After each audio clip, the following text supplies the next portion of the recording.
আমাকে দেখে এখন খুব টায়ার্ড লাগছে। যাই হোক, এই যে আমার একজন রয়েছেন সাথী, তিনি ভীষণ খ্যাটখ্যাটে।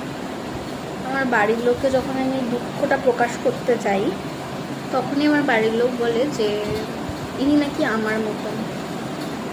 কিন্তু আমার সাথী যদি একটু আমার অপোজিট হয়, তাহলেই তো আমি একটুখানি খ্যাটখ্যাটানিটা কমতে পারবে না আমার। এটা দেখুন কি করে যাচ্ছে। একটু চুপ করে বস না, একটু চুপ করে বস। মানে আমি পারছি না, কথা বলতে আমি পারছি না, আমার গলা কান সব ছিঁড়ে ফেলে দেবে।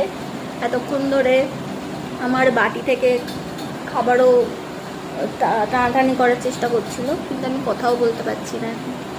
মানে কী করলে একটু শান্ত হবে, একটুখানি নিষ্ঠত্ব আসবে, একটু কেউ সাজেশন দিতে পারবেন?